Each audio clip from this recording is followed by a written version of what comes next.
Mickey, I've known Mickey for a while. 2015, I met him. We planted a church in the Dallas area. And when Mickey got to us, obviously he was a very different Mickey. He got there on a Wednesday night and, with another group of people that were very interesting. And so they caused some commotion there in the church, and it was something else. And but who would have ever thought that the Lord was going to use what we shared that with him, and then he's attending their Lifeline Calvary Chapel in the Irving area, in the Dallas area, and he's been ministering to homeless and nursing homes and just anywhere that they allow him to preach, prisons and anywhere he can. Obviously, he's going to be deployed this month. Again, he's still in the military, and he's going back to the Middle East. So we'll be praying for him right after we finish. But to this point, you got to remember, maybe you're praying for people right now that you think they have no hope of getting saved. And you're thinking they're really out there. Like, they're so crazy that there's no way they would ever turn to Jesus Christ. Well, you're going to hear his story and how he came to the Lord and how God has used him. But I hope it encourages you if you're praying for someone that you love right now and he's really out there or she's really out there. There is hope in Christ. God is still changing. And when he transforms us from the inside out, there's this transformation that happens through the Holy Spirit, through the Word of God. And the lives that can be impacted because of that is really, really amazing. So, Mickey, welcome to Riverview Calvary Chapel. We're glad you're here. Thank you. Awesome. So, I know you're going to share a little bit of your past. So you want to start with that and share kind of, Yeah, if you guys, I never would expect to be here at a church period or on this side of the church. Never, ever. I was, let's see, a little bit of my past. I was not raised in a church. I had no spiritual upbringing at all. I was I was so bad, I basically didn't make it through high school. I got into too many fights. I got out of high school in 9th grade, and I finished up high school in the mail through homeschool. And I graduated early. Let's see, like I said, no spiritual upbringing. I went to church one time because my dad was dating a girl that went to a Catholic church, so I went with him once, but I didn't know what was going on. That was it. Let's see, so I was pretty much going nowhere fast as a teenager. I'm a drug addict. I'm a former drug addict. I've been set free now, but I started using when I was 15. I started using drugs at 15, and my whole life was basically getting stuff and losing stuff, whether it was things, jobs, girlfriends, whatever. Let's see. At 19 years old, I was getting my supply from my neighbor, so I couldn't escape it, and everybody pretty much couldn't stand me. I burned every bridge with mom and dad and family and friends and all that. So people ask me all the time, why'd you join the Marines? I didn't join the Marines because the towers fell and I wanted to be a hero, put my cape on or anything. I joined the Marines to get away from my problem, because I tried to run away from my problem instead of face it. And I didn't really have anyone discipling me or helping me out. So I literally just walked down the street to the recruiting station and said, I need to get out of here. So at 19 years old, I joined the Marines to run from my problem. I did about 6 years. And at the end of my enlistment, I came back home, which was a DFW area. So I came back to where, I didn't have anyone in the Marines talk to me about Jesus, none of that. It was pretty much just a bad experience. It was a good experience, but like spiritually, it was bankrupt. So I came back to the DFW area, and I hung out with people I shouldn't have been, right? Like Proverbs 26:11 says, as a dog returns to his vomit, a fool returns to his foolishness. That was pretty much me. I came back home, and I hung out with people I shouldn't have been. And I got caught up in stuff I shouldn't have been. Let's see, so God is so sovereign and mysterious and works in such mysterious ways, though. I met a girl in the drug world that actually, we were both using at the time, and I don't know why or how, but somehow she invited me to church. And I ended up coming one night, and that's basically when I started attending his church. So that's when the Lord started to kind of do a work in you. You didn't know He was working behind the scenes, and this is the invitation part. Sometimes you see somebody that's really out there, and you're thinking, if I invite them to church, are they going to come? What is God going to do? And some people are really afraid of even inviting people to church and telling them, hey, why don't you come to this Bible study, home fellowship, or whatever you're doing. And you never know what God is going to do with just one invitation. Now, in this case, I know who that girl is too, and they both were in trouble, and they both just somehow, because of this couple that was praying for her, I know the couple as well, and they had been faithfully praying for their daughter. And for those of you guys that have wayward kids, prayer is still as important as ever, and that's what draws people to the Lord. So she invites him to church. I know they walk in, and when I see him, I knew they were in trouble. You could tell right away, and I didn't know what to expect. But the Lord was faithful. So kind of share how you became a believer and how the Lord drew you to that. Okay, like I said, when I came to church, I didn't know anything. They were doing Bible study in 1 Samuel. I didn't know anything about Jesus. No one ever told me my whole life. I didn't know what was going on. They were in 1 Samuel. I didn't know what was going on. I went and sat down, and someone had to teach me how to read chapters and what verses are, and open the Bible and show me. I didn't know what was going on. I was very proud that I could attend 2-3 weeks in a row. I thought that I was really proud of myself for that. But then I would disappear because I would relapse. And I would come back, and Pastor Ed would be like, is everything okay? And sometimes I would confess to him what I did, and sometimes I wouldn't, I think. But what really brought me to the church was the love that he showed, because he would pray for me and say, God, he would teach me about grace and mercy and all that stuff. And that's pretty much what brought me to the church. But let's see, how did I meet God? I had problems with trusting anything, and I was physically there, but I wasn't really there. I had problems with, when I was in college, I didn't even trust history. When they would tell me a story about Alexander the Great and his army doing that, I didn't believe it. Because I thought if I tell him something and he tells him something and it goes so forth, it's going to get twisted. So I didn't even really honestly believe the Bible. I was just there, I was just kind of grabbing on the shirt tail of anything at that point. But I was in and out of relapses, and at one point, I think Pastor Ed had left. He was praying for me continuously. He would always tell me, have you started reading? He'd tell me to read the book of John. And I'd be like, and every single time I'd see him, I'd give him an excuse, and I wouldn't read it. But he would ask me continuously, every time I see him, he'd pray for me and all that stuff, and he'd ask me to read the book of John, and I never did.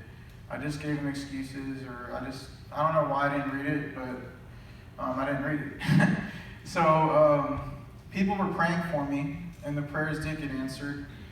But the way I met God was very different than a lot of people, and I'll get to that. So let's see, I relapsed. There was a missing person report on me. I was into really hard drugs. I was missing.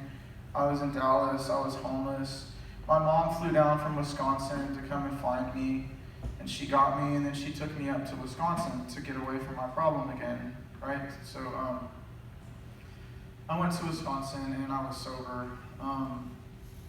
When I got to Wisconsin, I was sober, and what started happening to me was night terrors, every single night, religiously at 3 o'clock in the morning. I'd be woken up to Luciferian dreams, dreams that were so evil I'm not even creative enough to, it was really evil dreams. And it started happening every single day. I would wake up at 3 in the morning to these really horrible dreams, something was trying to kill me, or demons and stuff like that. And I didn't even believe in demons at the time. I didn't believe in anything. But it got worse and worse and worse. So, one of my prior friends, his name is Michael Will. I stopped being friends with him because he became a Christian, and I started calling him a Bible thumper and all that stuff. And he parted ways because he didn't want anything to do with me. I wasn't bearing any fruit for him at the time. But I ended up. It started getting worse and worse. There were things that would happen to me. I would hear voices and stuff like that, but I was sober for so long, it didn't make any sense to me. I wasn't up for days on end, I wasn't strung out or anything. I was completely sober, and it would get worse and worse every night. I would hear voices, I would see shadows. It got to the point, it just got getting worse and worse and worse. I would try to do anything to sleep through the night. I would try to go run 5 miles, work out, do all the things that would make you sleep hard, and no matter what, I would wake up. And then it got worse and worse and worse, and like, I had something hold me down in the bed before, I had something pull me across my bed. So I started to believe that it was ghosts. Now I'm more seasoned in the faith, I know that ghosts don't really exist, they're demons. But at the time, I just thought the house was haunted or something. So I started to call my friend and ask him to pray for me, because I was just like desperate, I just wanted to sleep, and I didn't want to, it was bad, like I would run out of the house, I would cry, all that stuff, I would try to sleep in other rooms, but it was like getting worse and worse and worse, and I know now, 1 Peter 5:8 says, "Be sober, be vigilant, because your adversary, the devil, is a roaring lion, walks about seeking whom he can devour." I didn't know that then, but now I know that there's a spiritual gateway, and whenever you let certain things in your system, you're literally like opening a gate for the devil and his angels. But at that time, it kept getting worse and worse and worse.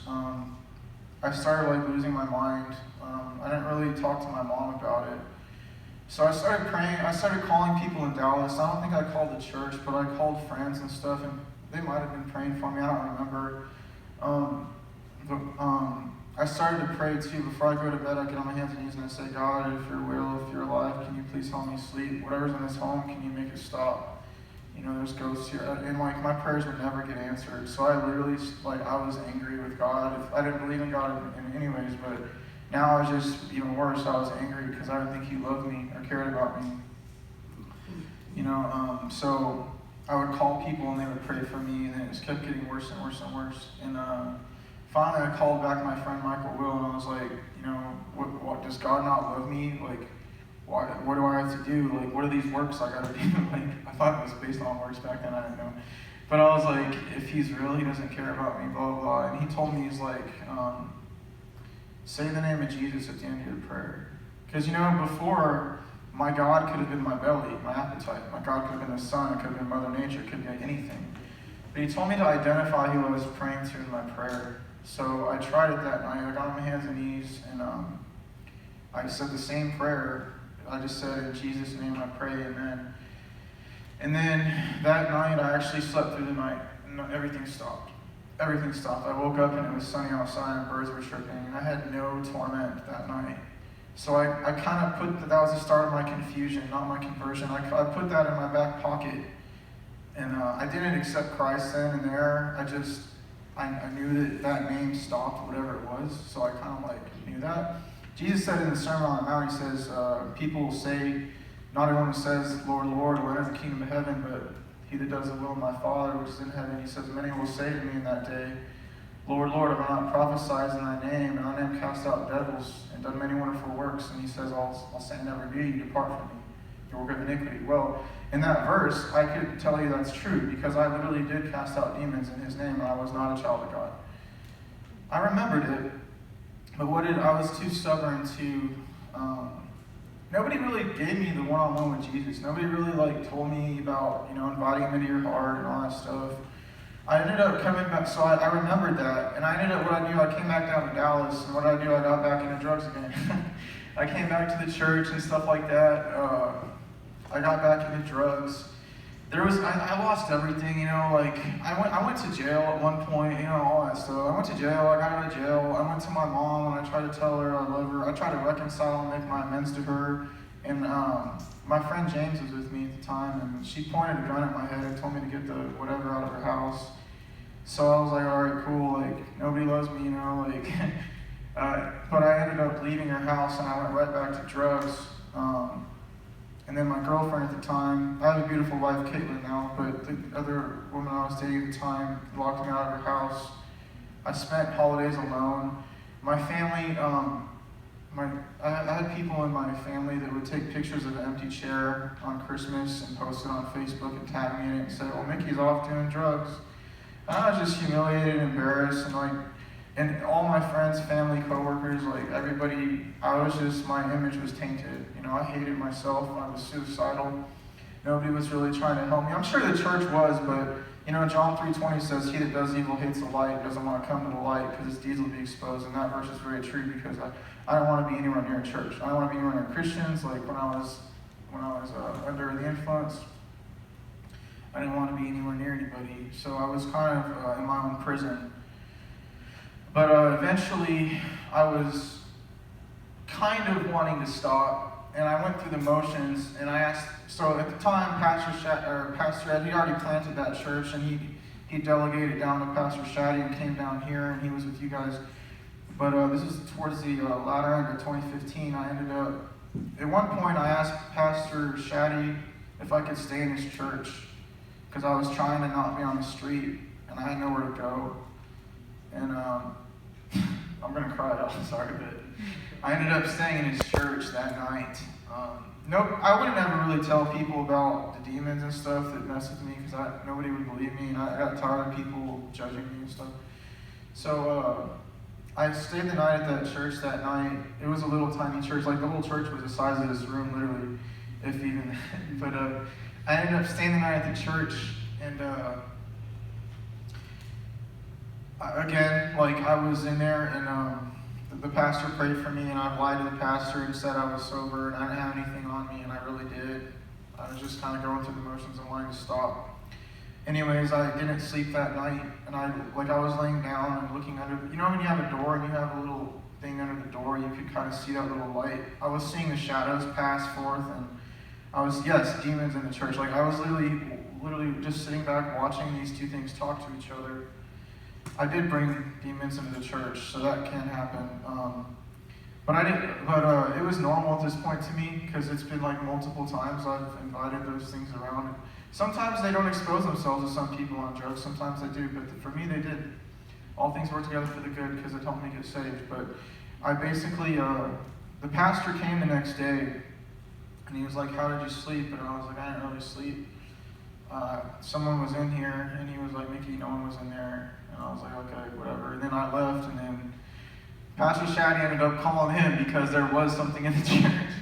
Yeah, and I remember, Pastor Shaddy calling me, and he's like, "There's something weird in here." And like, "I don't know what it is, but I'm leaving." And I said, "Yeah." And it was incredible. He had never heard something like that. And when we tell people that drugs, including marijuana, that pharmakia, that's the Greek word, right? And we say it was used in the ancient time to open people to demonic activity. People don't want to believe it today, and they associate all of that with mental problems, which some of it could be, but a lot of it is a spiritual warfare. And there is a demonic door that people open when you're in drugs, when you are in the occult. Now with this new Middle Eastern, philosophy and teachings and so forth, it really, I think there's rocks and the chakras and I don't know what they call it, and they really do open people up to demonic activity, especially the young people. And they, a lot of people don't want to think, "Oh, this is demonic." There is stuff like that. And I remember talking to Pastor Shaddy. I don't think I've ever heard him that scared. He was like, "That was something I've never heard like that." Footsteps on the ceiling of the church, voices like literally that you could hear talking like he's there. He was like, "I'm out of here." And but that's I remember verifying that with him too, and it was something else. So continue, please. Yeah, so it was he gave a sermon on it one time, and he was telling everybody about it at the church, and I was sitting there, and everybody just turned and looked at me, and I was so embarrassed. Yeah, I'm the guy that brought demons in the church, right here, But anyways, I'm just explaining all this to you, not to glorify Satan, but to show you that this stuff is real. This is real. This book is true. So basically, what happened? Pastor Shaddy heard them, and I think that was might have been his first experience with the demonic realm, and hopefully the last. What happened after that? So I was still stubborn. I never did invite Jesus into my heart. I just used that as ammunition. And I went back into the world constantly. And people were probably trying to disciple me, but I probably was shunning them away, to be honest. It wasn't. Pastor Shaddy and Pastor Ed were trying their hardest through prayer, the ministry of prayer, and all that they could do, because I was missing. But basically, I how did I finally, I'm getting to the point where I finally gave my life to the Lord. So, like I said, I thought nobody loved me. Like the Romans 5:8 says, God shows his love toward us, and while that we were yet still sinners, Christ died for us. It's so true. I had nothing to offer to God at the time. Like nothing. Like I was on the other side. I was not gathering. I was definitely scattering. I was doing nothing for the Lord. I was literally the most selfish person you could probably meet. But I ended up getting back on a what do you call it, a drug binge or whatever. I was up for a very long time. I was up for 7 days straight, and I had pretty much depleted everything, like not just everything, friends, family, money, everything. I remember it was 11 o'clock in the morning, and I was parked my little car by a dumpster behind a Walmart in McCallie, Texas, on a weekday at 11 o'clock in the morning. And I remember I made the decision that I want to commit suicide. So, I'm going to cry out, but it's just, this is so, like, I made the decision that I want to do it, I want to commit suicide. Like, I tried to call my girlfriend at the time. I tried to call everybody to tell them I want to commit suicide. No one even cared, no one believed me. But I guess my mom did, because she ended up somehow tracking my phone and calling an ambulance. So basically, I made the decision and I swallowed a lethal amount of drugs to end my life. So I did. And I literally said, I want to kill myself. Like I said it out loud, and I think I definitely made the decision, and I ended up doing it. So I remember I swallowed it, and I remember I woke up. I was sitting by my wheel in my car. I was sitting on the pavement, and I woke up next to a dumpster shaking. And I passed out real quick, and I woke up and I got to a seizure, convulsions, or whatever you call it. And I was shaking on the ground. And the demons came back. It was the middle of the demons aren't there just at night in dark and stormy places. They're everywhere. Like they came back, and I literally felt something on my arm, and I looked at my arm, and I had 3 red marks on my arm, and I started hearing them talk to each other again. And this was real. It wasn't hallucinogens. This really did happen. But they were talking, I think, in demonic tongues. And anytime a car would drive anywhere nearby, they would stop, but they were tormenting me, and they were laughing, and I don't know if they were about to escort me to hell, or they were just messing with me, but I think they were about to escort me to hell, but I don't know. But what happened was, I remembered, so they would stop, and when they stopped, I just started shaking again, and then I remembered, I said, Jesus, help me. And then when I said, Jesus, help me,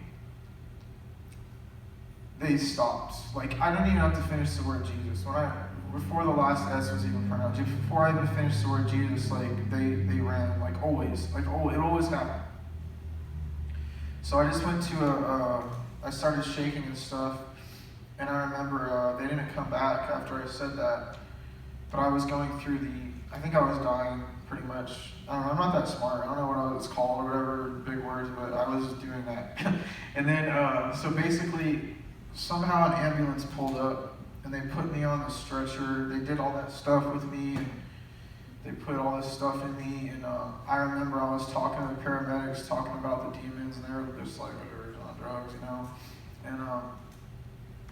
And basically, they put me in the ambulance, and I went to the hospital. And then when I got out of the hospital, they put me, they regulated me and all that stuff. And then they sent me, I was in a wheelchair and scrubs and all this stuff hooked up to me, and they sent me to this place called UBH, Denton University Behavioral Health. And I was an inpatient in a rehab facility against my own will, but I needed to be there. So I went in there, and everybody in there was dressed like y'all, like, you know, nice, and hats and clothes and all that stuff. And I came in there and scrubbed. It was really embarrassing in a wheelchair. But I was in there for 2 weeks. And, this is the crazy part. When I first got there, the nurses all surrounded me because I needed to go to sleep. And I was up for 7 days. And I finally went to sleep. And when I went to sleep, it's in my records that my heart was beating at 180 beats a minute when I was asleep. So they didn't know how I was alive. Christ kept me alive, but the nurses didn't know how I was alive. Your heart rate doesn't go to 180 beats a minute unless you're like sprinting. So I don't know how, God kept me alive. I had nothing to offer back then, like I said. Now, Mickey, just because of the time, can you, the point that where did you believe in the Lord? I know you told me that. But... Okay, so yeah, let me fast forward. So basically, I got out of the rehab, and I got out of the rehab. Pastor Ed, I don't know if it was prophecy from God, probably was. He was telling him, he kept telling me, read John. So I finally got out of rehab, and I went home, and I sat down, and I opened my Bible, and I just started reading John one night, and I believed. I didn't say a sinner's prayer. I didn't do an altar call. No one gave me a one-on-one.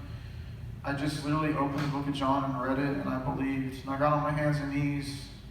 Like, I remember the pages were like just the text was like sparkling at me. It was like something supernatural. I just read John like he told me to, and I believed.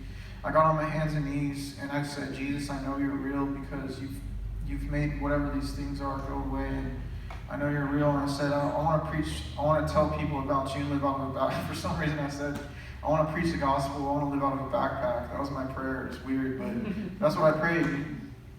And that's what I'm doing. Yeah, I know you've been doing great. Now, we're going to move into this next section because, obviously that's an incredible story how you became a Christian, but, I know you did sign up back with the military. Not with the Army, not the Marines, but the Army. And then you do go back to the field, right? And where exactly you're at when we're about to show a video of some of the story, but where were you at during this time and what was happening here in the video we're about to show? See. Another thing God did, I wasn't even supposed to be able to go back in the military because I had a felony for possession, and somehow it magically disappeared out of the system. That was God, but I ended up re-entering the service. When I re-entered the service, I was not really equipped. I didn't really know the Bible. I've only read the book of James and part of John, but I said I want to teach, and I ended up joining the Army, and then I went, right when I got to Fort Hood, they sent me to Afghanistan. So that's where we're going to start off right here. And that video was something that happened at U.S. Air Base in Afghanistan. Well, there's a lot of questions now about how this could have happened. Alrighty, so I know you have one of those soldiers that died. He's tattooed, and you put a little tattoo of his name, right? And you want to share that story of what happened with all of that. Yeah, the reason I'm going to share this story is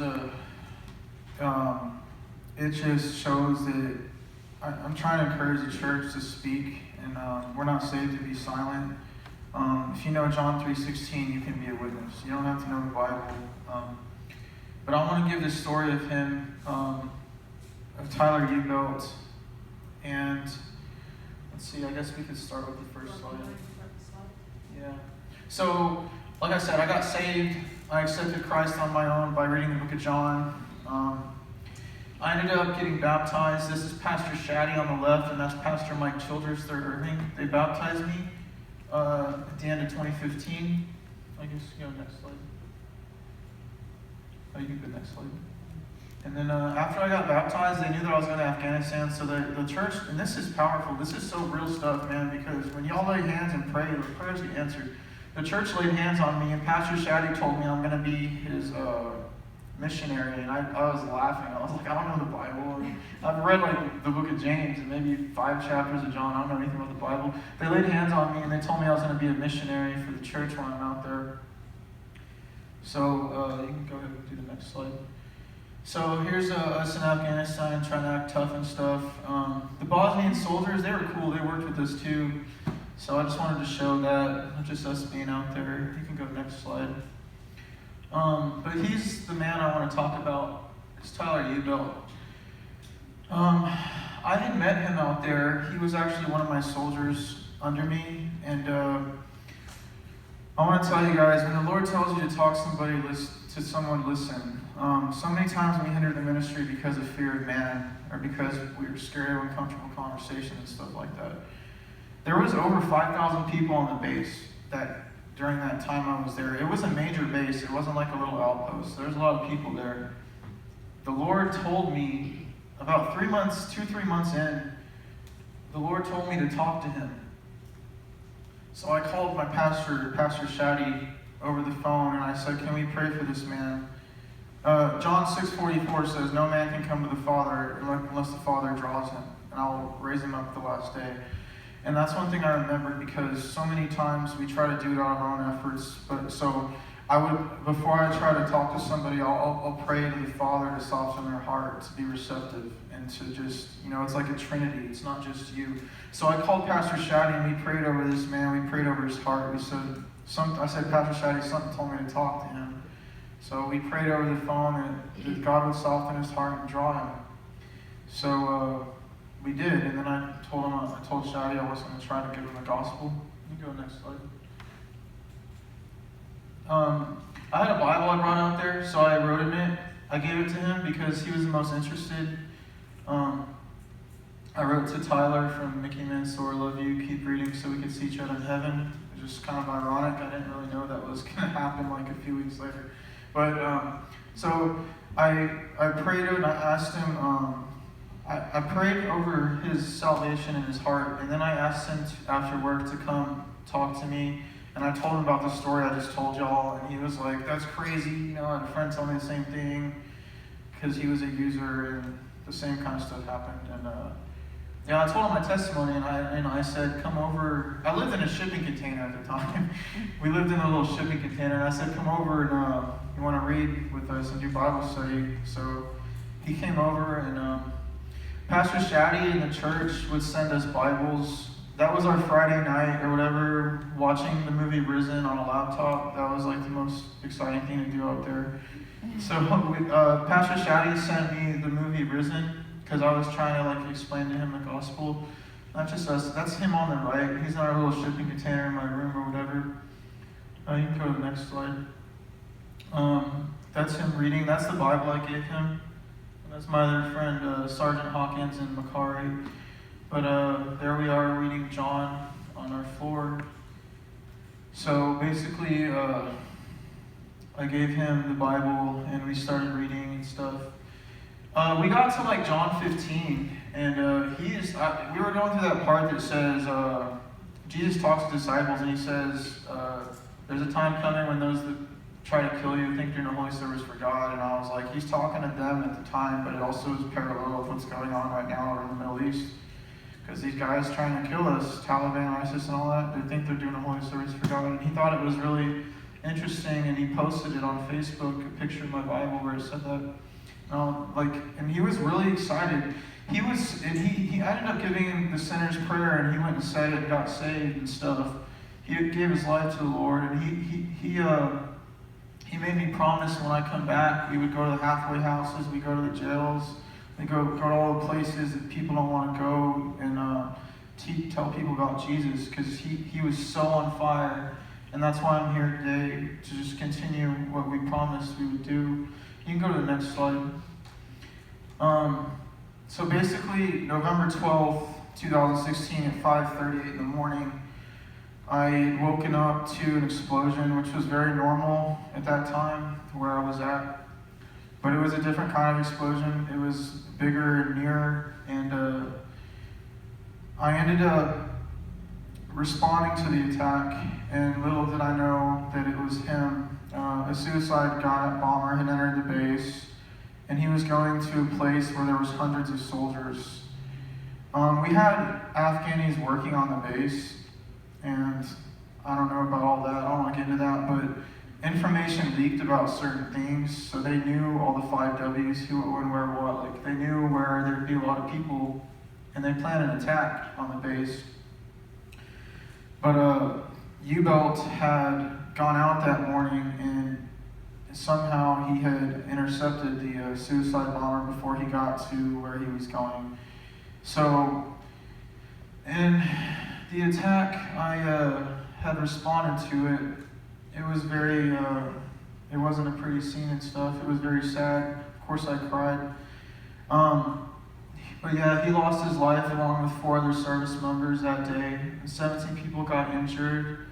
But the suicide bomber was actually headed to, like I said, a location where a lot more people were at. So in giving his life, he saved the life of many other people. And that's just part of the ceremony right there before he put his casket on the plane to send home. You can go to the next slide. The crazy thing about this is a lot of people didn't really want to come to Bible study. They were more into working out, doing all that stuff out there on their own time, and really coming to hear about God and all that stuff. The crazy part about this story is that we had read through the book of John. We were on like the 20-something chapter. But when they went to collect his belongings after he had been KIA, the Bible that I gave him was found on his pillow open with the verse John 15:13 highlighted. We had read past John 15, so it wasn't like he just, the last chapter he read, but God had told him to turn it to that page. And his Bible was found with that verse, which is, there's no greater love than to lay down one's life for one's friends. That's the verse. And that's what Jesus did for us, and that's somewhat what he did over there. There's a memorial over there, and the verse is actually at the bottom of the Bible. It's at the bottom. It says the 5 people that lost their lives that day, and explains about what happened. And at the bottom of the plaque, there it is, John 15:13. And the reason it's there is because it was found on his Bible. That plaque is still there. If you guys have any family members or friends that ever in the military go to Bagram, Afghanistan, Bagram Airfield, that plaque is by where the laundry place is, and they'll see it. And it made history. It really did. Like, all the people that didn't believe in Jesus after that happened, like his all the other troops, after that happened, they all came to Christ because God showed off during this, and he showed that he's real and he's alive and he hears our prayer and everything. So if you guys, like I said, have any family members in the service, that plaque is still there in Bagram, Afghanistan. You can go to the next slide. That's the vice president honoring him as he came home. The next slide. And that's his the next slide. I think he's got a street named after him. He's got a billboard. That's pretty much the end of that story. Yeah, no, we're running out of time, but, what really struck me on that is how you heard his story in the beginning. You heard how God put him back in the military, and he's still there. And how God now is using him over there to reach people that he never would have thought he would. Mm-hmm. And one person that gets saved, imagine what it could happen in everybody that they're going to meet, how much the gospel can spread. And it just takes one person that you're praying for, that you sow the seed of faith in them. And keep reminding them, because that's something that sometimes it's like a broken record. Have you done this? Have you done this? Have you done this? And people get upset at you at times. And nobody wants to talk about those difficult things. But if you keep on doing that, you keep praying for them and showing them love and grace. You know what? Sometimes God does something so incredible. He takes somebody and kind of puts him in a place where he says, now you can he's doing Bible studies. I remember that he takes his little laptop and they would see church service from Irving. And they're there with the soldiers, ministering to them. And guess what? He's going to go back and get another opportunity to go and be there with lots of people that he's going to get to share the gospel with. You see, but it's not just in the military. That could be anywhere here in New Braunfels. We go to the store. We are in the park. You meet parents that maybe your kids are playing sports. Anywhere you're tubing, hey, honestly, share the gospel anywhere. Because we never know when the last time. You never know. Like this young man, he didn't know that in 2 weeks he was going to be gone. He receives Christ. He's excited. Man, I can't wait to do things for the Lord. But Jesus says, but you're coming home. Your time is up. And you never know when the time is up for people. One thing with this COVID crisis that we have, you see people that go to the hospital and they never come out. And it's like, take opportunity to share the gospel. You see older people, you see young people, share the gospel.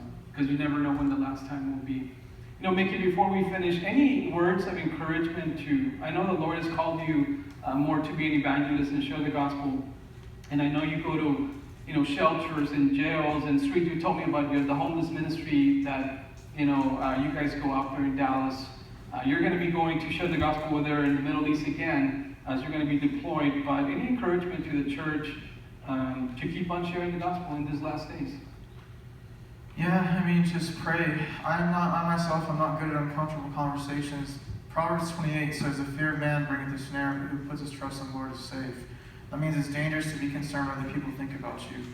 But if you trust God, you're safe. Ask God for help to talk to people and pray. The ministry of prayer is also, like, what I've learned over time is I've always had a sense of urgency. But always remember to ask God, pray for the person before you talk to them. If it's the people, sometimes it takes years, but they will come. Fast and pray. And just, we're not saved to be silent. Like, you could be, and also your testimony is your walk. Like 75% of your testimony is your conduct. If they see that fruit of the Spirit, if they see that you're slow to speak, slow to anger, if they see all these things, they're going to want what you have. It's not always just shoving John 3:16 down their throat.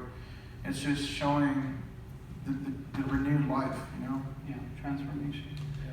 Alrighty, guys. Well, we thank you so much. He's going to be leaving pretty soon, and will you guys just kind of raise your